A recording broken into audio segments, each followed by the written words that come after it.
काकी क्या हुआ रमा? ऐसे कहीं बैठी है, पढ़ाई काहे नहीं कर रही?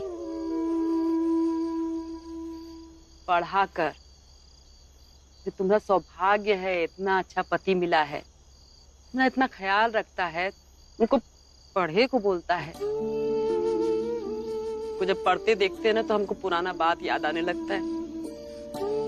जैसे भीमराव पढ़ाई करता था, हम सब ओकरा मजाक उड़ाते रहे, हंसते थे।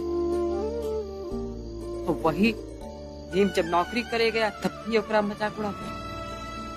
भीमराव के पढ़ाई का इतना मजाक उड़ाए, आज भी पढ़ाई के चलते, वकील के नौकरी के चलते, ओकरे जान पहचान के चलते इतना बड़ा वकील हम लोग के पक्ष में केस लड़ने को तैयार हो गया। हो सके ना तो हमने गलती के लिए हमका माफी कर देना। बहुत बुरा बर्ताव किए ना तुम लोग के साथ। काकी कैसे बातें कर रहे हैं आप?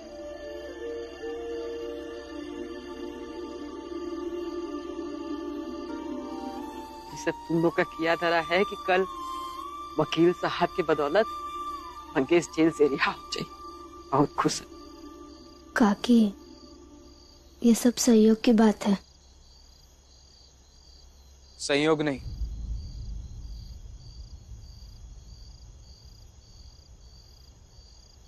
कानून पर विश्वास की बात है। मैंने कहा था ना, कानून की प्रक्रिया से गुजर के मुश्किल समस्या का भी हल मिल सकता है। सही कहते। चलो अब तुम दोनों जने बैठ के बात करो, हम चलते।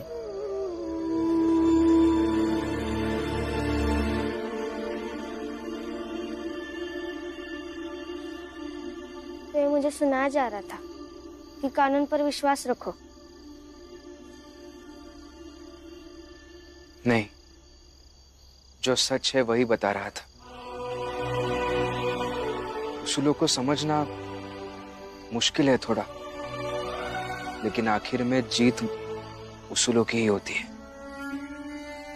दीदी,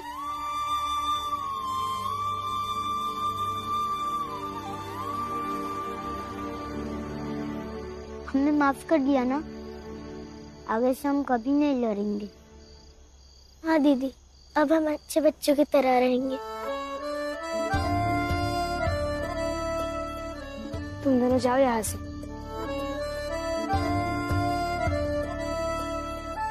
शंकर और छोटी की दीदी बच्चों को माफ कर दिया ना? बच्चों के जीजाजी, बच्चों को लेकर आप भी जाइए यहाँ से। चलो।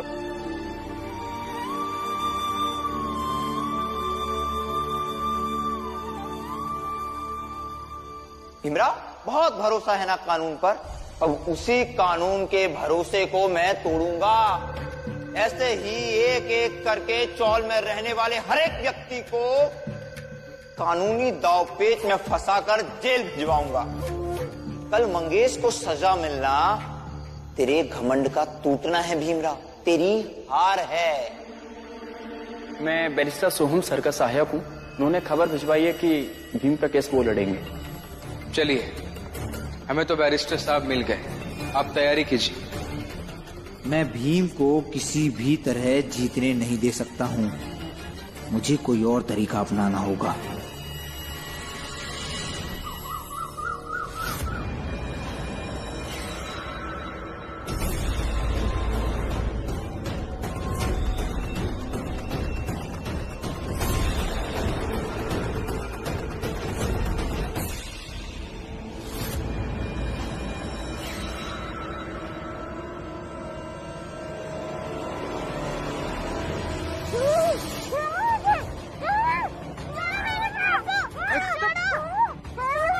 इनको संकट मिलना चाहिए तो भीमराव से कह दे कि अपना केस वापस ले ले।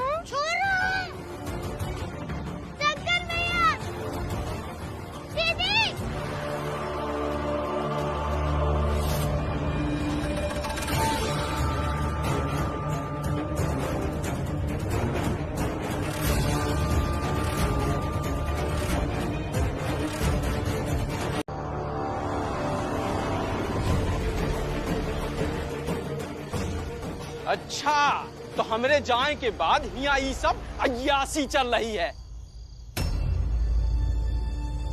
जोकू, जोकू,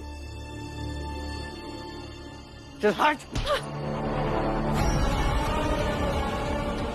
तो हमरे पीठ पीछे यहाँ ये सब अय्यासी चल रही है। आप ये सब गलत समझ रहे हैं, ऐसा कुछ नहीं है।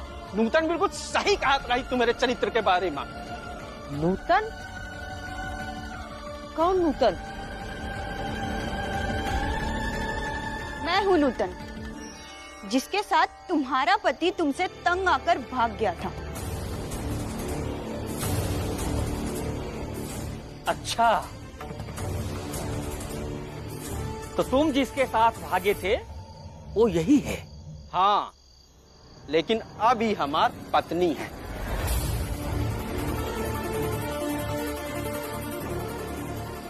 क्या? पत्नी? लेकिन बियाह हमसे किए हैं तो पत्नी ही कैसे हुई? तो का हम एकरे साथ भी विवाह किए हैं। काका,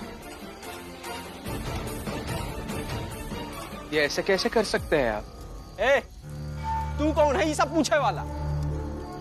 हम आपकी पत्नी है, हम पूछते हैं आपसे कि आप ऐसा काहे किए? अरे काहे किया? हमार मर्जी कर लिए।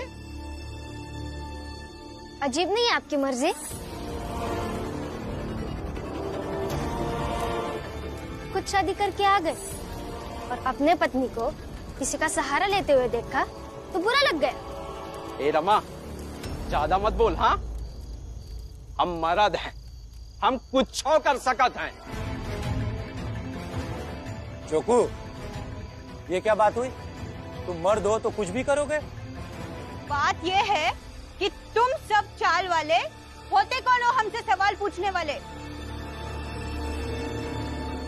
देखिए, आप हमको छोड़ के भाग गए, हम सब गलती का माफी दे देंगे, सब भूल जाएंगे। बस ये औरत को बोलिए यहाँ से चली जाए, हमारे पीछे इसको हटा दीजिए बस। ये कहूं नहीं जाएगी, ये यहीं रहेगी, हमरे बीच रहेगी और यह चाल में रहेगी। ऐसे कैसे रहेगी काका? एक पत्नी के होते हुए आप दूसरा विवाह कर ही कैसे सकते हैं? ए, तू कौन नहीं सब पूछे वाला और तू रोकेगा हमका ब्याह करने से? हाँ, ये हमारे घर का मामला है, हम सलट लेंगे। चोकू, कैसी बातें कर रहे हैं? हम सब लोग चाल में एक साथ रहते हैं तो एक दूसरे का संगत का असर तो दूसरे पर तो पड़ता ही है। और यही बात जब हम समझाते हैं तुम्हें कि तुम्हारे बेटे भीम के नौटंकी का असर भी हम चाल वालों पर पड़ता है, लेकिन नहीं, न तुम समझते हो न तुम्हारा बेटा भीम नौटंकी खत्म करता है। काका, आपने जो भी किया है वो गलत किया है। आप इनके साथ यहाँ नहीं रह सकते और इनके यहाँ रहने से चाल की एक औरत की मर्यादा तार तार हो जाएगी। हटाई भीमराव का हमरे सामने से और जान दे हमका अंदर, नहीं तो हम ई नूतन के संगे कहूं और चले जाते और फिर कभाऊ लौट के ना उबे। सोच ले। नहीं नहीं नहीं भीम, जान का जाए तो कहीं हमका छोड़ के चले गए तो दोबारा कभी लौट के नहीं आएंगे। लेकिन काके, आपको इनका विरोध करना चाहिए, ये जो कर रहे गलत कर रहे हैं। हाँ काकी, और आप गलत का साथ दे रही है वो भी गलत है। अरे गलत सही जो भी हो, हमारे आँख के सामने तो रहेंगे ना।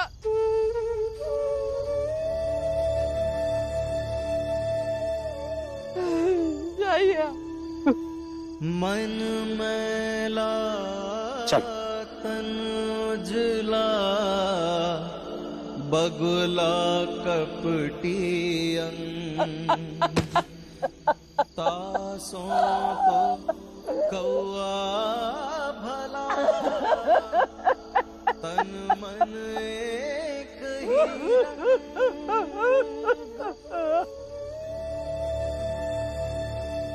काका, उस वकील ने मुझसे कहा था कि उस पर हुए हमले का भी केस खुलेगा, सवालात भी पूछे जाएंगे और मुझे ये अच्छी तरीके से पता था कि अगर मैं उससे कोर्ट में मिला तो वो पुराना हिसाब किताब चुकाएगा। इसीलिए मुझे भीम के साली शंकर को अगवा करवाना पड़ा। लेकिन उस भीम को और इन छोटी जात के लोगों को सबक तो सिखाना ही होगा, चाहे कुछ भी करना पड़े। जोशी जी देखिए, हम सब लोग अपने अपने क्षेत्र में ताकतवर लोग हैं। अगर भीम को और उसकी जात को सबक सिखाना है ना, तो हम सबको एक हो जाना चाहिए। लेकिन काका, अब ये सब इतना आसान नहीं है। भीम का मुकाबला करने के लिए हमें सब कुछ प्रयोग करना होगा। साम, दाम, दंड, भेद। ये बात तो हम भी मानते हैं कि भीमराव के अंदर वो ताकत है कि वो अपने जात के लोगों को इकट्ठा कर सकता है और उन्हें हमारे खिलाफ भड़का भी सकता है। लेकिन अगर लंबे समय तक ये भीमराव उन लोगों की धुरी बनकर रहा, तो कल यही लोग हमारे खिलाफ अपनी ताकत की आजमाइश कर सकते हैं। इसलिए हमें एक होकर भीम और उसके परिवार का सामना करना चाहिए। तो फिर मिलाइए हाथ और हो जाइए एक, भीमराव को बर्बाद करने के लिए। और संकल्प लीजिए कि जीवन भर उस भीमराव और उसकी जात वालों को सबक सिखाते रहेंगे।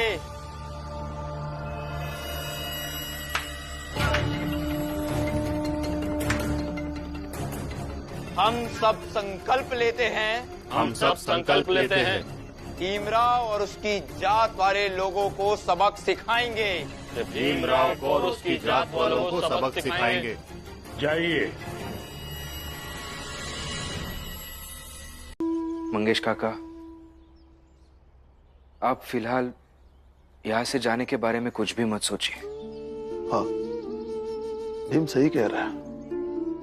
इन चालों वालों के साथ ये लड़ाई एक बार तो जितनी ही होगी।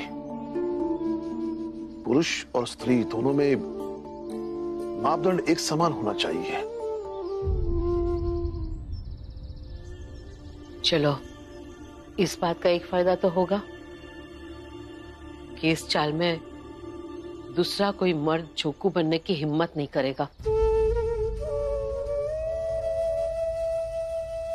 जब हमारा ब्याह हुआ था ना, मेरी सास हमारे हाथ पे जोखू का नाम गुदवाई रही।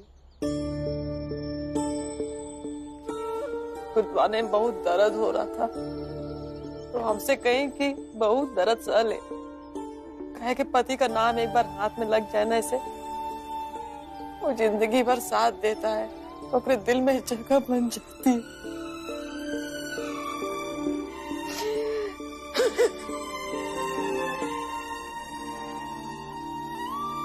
सब झूठ रहा।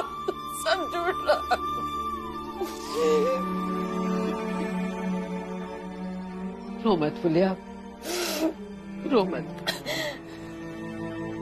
पता है ना तुझे, ये समाज मर्दों का है।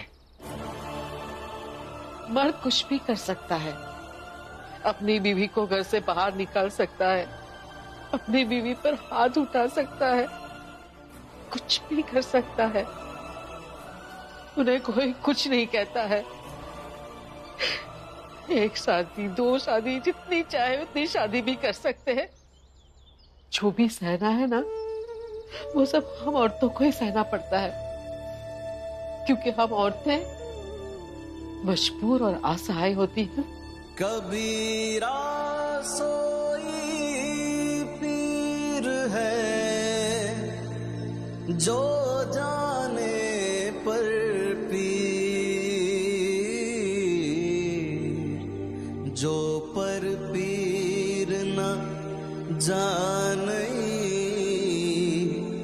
सो काफिर बेपीर, सो काफिर बेपीर। ये है हमारी दुकान। हाँ, और यहाँ हम धुले वाले कपड़ा टांगत हैं और इस्त्री करने के बाद कपड़ा का यहाँ रखते हैं। अच्छा सुनो, हम जा रहे हैं कपड़ा लेने, तब तक तुम दुकान सही कर लो। हाँ ठीक है। फिर हम आए के दुकान का बाकी का काम समझाते हैं। ठीक है, अब जाइए, मैं कर लेती।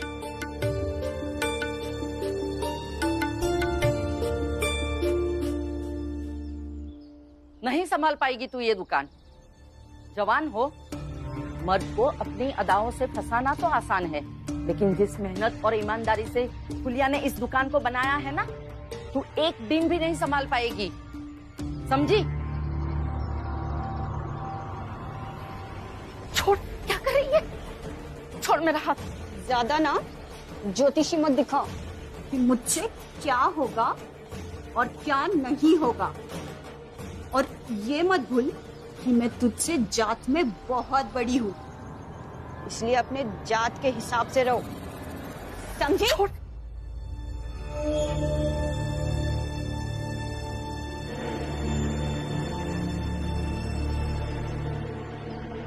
देख लो, ठीक से गिन लो। अरे जोखू, तू तो उसको लेकर भाग गया था ना, फिर आया कब है? अरे मालिक, छोड़े नहीं सब पुरान बात, अब तो खुदा मर्द है, समझिए दिल को।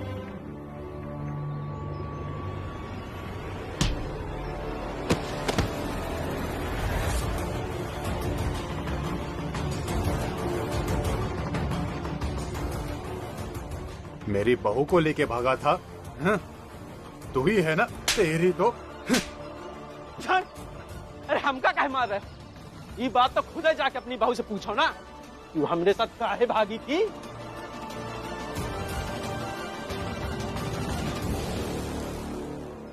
पता नहीं अब कब तक घूम घूम कर ऐसे काम ढूंढता रहूंगा, समझ ही नहीं आ रहा क्या करे। चल बाहर निकल, निकल बाहर। मैं नहीं जाऊंगी। तू पूछेगी मुझसे कि मैं कहा था? हाँ? तो पूछ लिया तो क्या हुआ? आप भी तो मुझसे पूछते हो ना कि तू कहाँ थी? अरे मैं मर्द हूँ, मर्द, और मैं कुछ भी कर सकता हूँ, समझी? हम मर्द हैं, हम कुछ कर सकते हैं। रुकिए, ऐसा कहाँ लिखा है कि आप मर्द हैं तो कुछ भी कर सकते हैं? भाई साहब, आप कौन?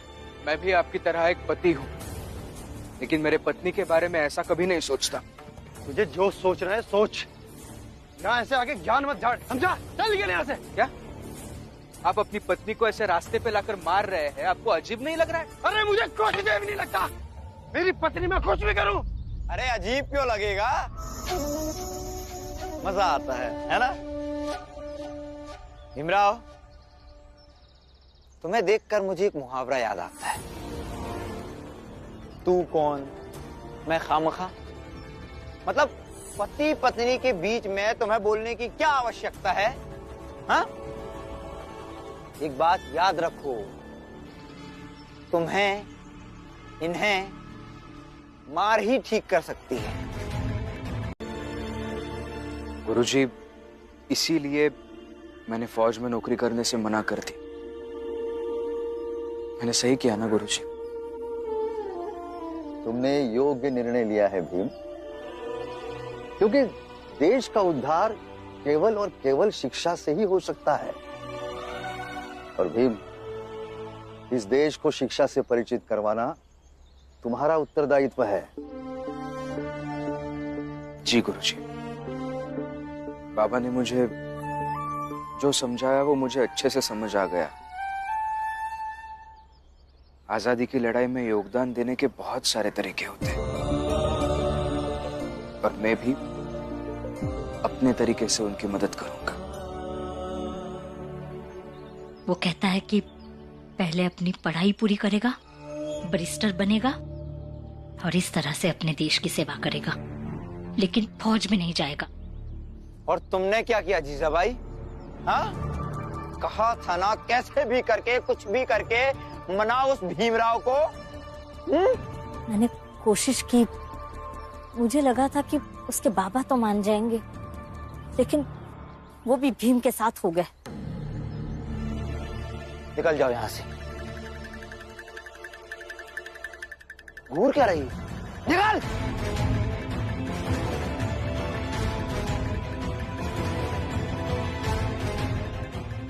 भीमराव! छोड़ूंगा नहीं मैं तुझे। सुनिए, भीमराव अगर वो नौकरी नहीं कर रहे हैं तो आप क्यों नहीं कर लेते फौज में नौकरी? अब नौकरी की तलाश में इधर उधर भटकने से तो ये अच्छा ही है ना। कैसी बात कर रही हो तुम लक्ष्मी? बाबा ने साफ साफ कहा था, सुनाई नहीं दिया था तुम्हें? हाँ, लेकिन इसमें बुराई क्या है? फौज में जो लोग काम करते हैं वो लोग गलत होते हैं क्या? अगर बाबा से कहूंगा कि फौज में भर्ती होना है तो वो और भीम विरोधी करेंगे।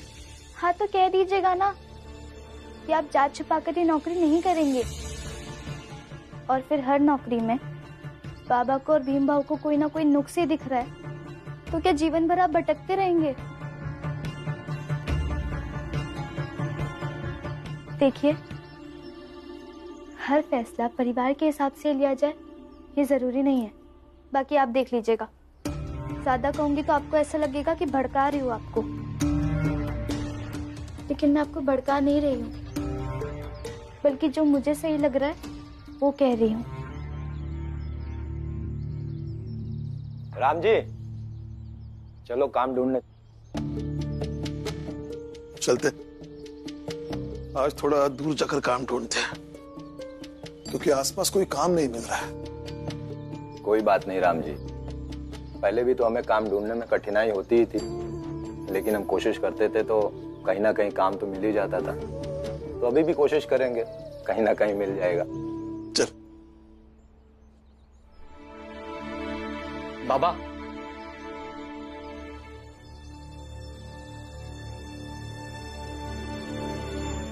मुझे मिल जाएगा तो मैं कर लूं काम। बाबा, फौज में भर्ती है, भीम तो जाएगा नहीं, तो मैं चला जाऊं। भीम के जितना पढ़ा लिखा नहीं हूं, लेकिन कुछ ना कुछ तो काम होगा फौज में मेरे लायक। और बाबा, पैसा आएगा घर में। कल भीम ने जो कहा था, उसके बावजूद भी तुम्हें फौज में नौकरी करना सही लगता है? हाँ, लगता है। ये आप दोनों की राय है बाबा, मेरी अलग हो सकती। आप अगर अनुमति दे दे तो ये जाए। कह रहे थे कि बाबा जब तक हामी नहीं भरेंगे ये नहीं जाएंगे। बाबा, जाऊं मैं? नहीं आनंद भैया,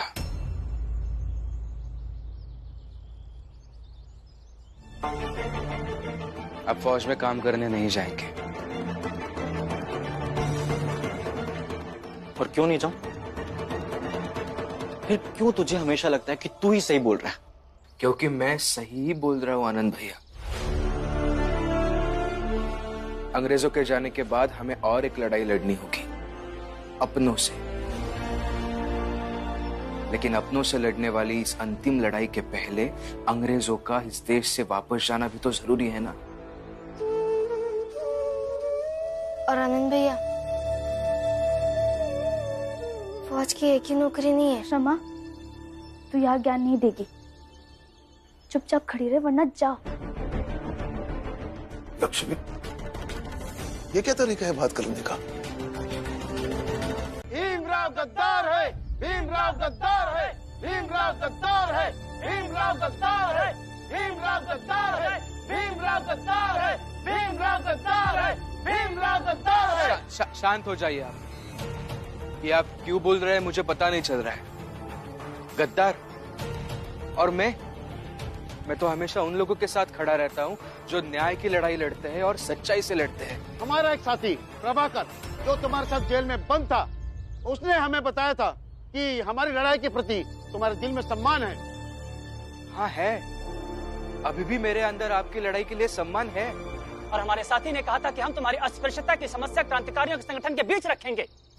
कि मेरे कहने से दुनिया बदल नहीं जाएगी, लेकिन कोशिश करूंगा कि जीवन में जितने भी लोगों से मिलूं उन्हें मैं कह सकूं कि यदि आजादी चाहिए तो थोड़ी लड़ाई उन लोगों के हिस्से के लिए भी लड़नी चाहिए जिनको हम रहने के लिए जमीन भी नहीं देते। लेकिन तुमने अपने भाई को फौज में भर्ती किया, क्यों?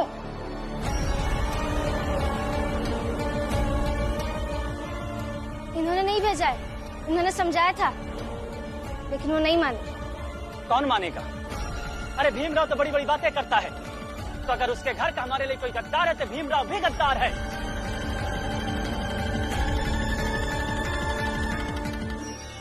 हम घूम घूम कर सबसे कहेंगे कि भीमराव स्वतंत्रता की लड़ाई में अंग्रेजों के साथ है। भीमराव का नाम स्वतंत्रता के इतिहास में काले अक्षरों में लिखा जाएगा। मत बोलिए ऐसा। मैं भी अपने देश की स्वतंत्रता का पक्षधर हूं। अब सब लोगों के साथ हूं मैं। और गवाह मैं, मेरा बेटा भीम आनंद के इस फैसले का भागीदार नहीं है। आप तो उसके बाप हैं, आपने भी नहीं रोका उसे। ये सब गद्दार है। चलो चलो। क्या क्या कर रहे हैं आप? कहाँ जा रहे हैं?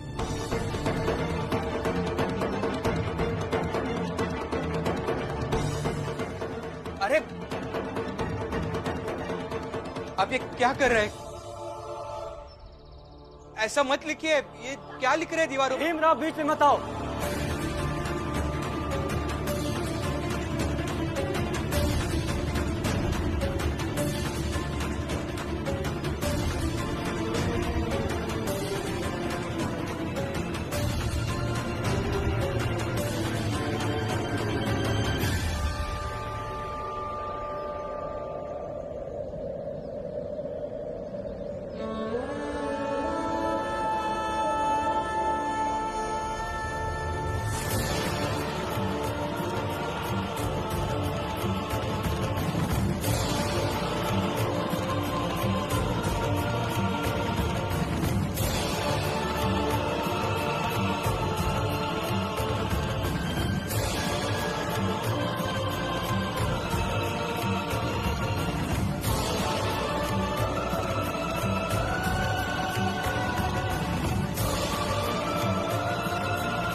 पानी लेकर आओ रमा।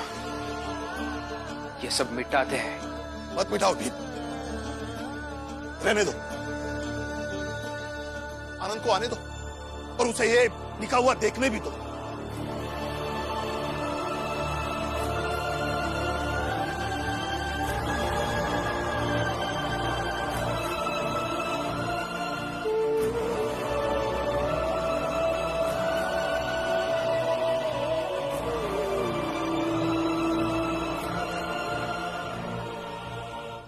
आज तो बहुत खुश हूँ। भर्ती हो ही गई फौज में। अब घर में सब कुछ सही हो जाएगा और लक्ष्मी भी बहस करना बंद कर देगी। अरे आनंद, काका आप चलिए, मैं आता हूँ। बड़े खुश लग रहे हो। क्या हुआ, नौकरी मिल गई क्या? हाँ मिल गई। अच्छा, तभी राम जी चौल में मिठाई बांट रहा है। मिठाई बांट रहे हैं? हाँ, फौजी का बेटा फौज में शामिल होगा तो खुशी की बात ही है ना। हाँ? लेकिन वो तो विरोध में थे मेरे। अरे ऐसा किसने कहा? भीम और राम जी दोनों इतने खुश हैं कि कहीं खुशी से पागल ही ना हो जाए। जाओ जाओ, संभालो उन्हें, जाओ जाओ।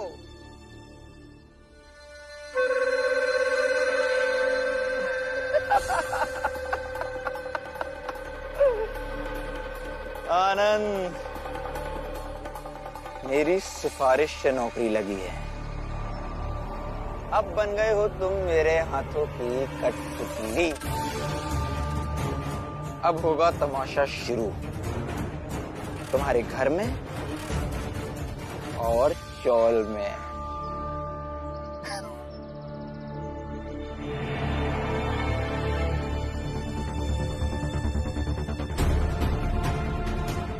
क्या हुआ, नौकरी मिल गई क्या?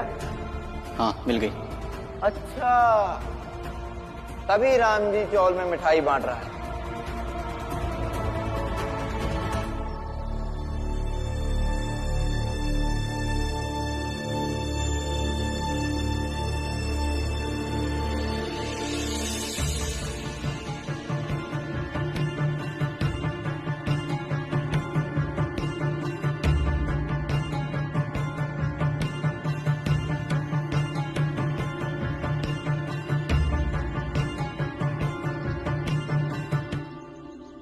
मतलब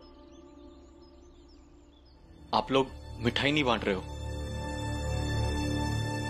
मतलब झूठ बोल रहा था नरोत्तम जोशी। अब तू नरोत्तम की बात सुनेगा। उस पर विश्वास है, हम पर नहीं।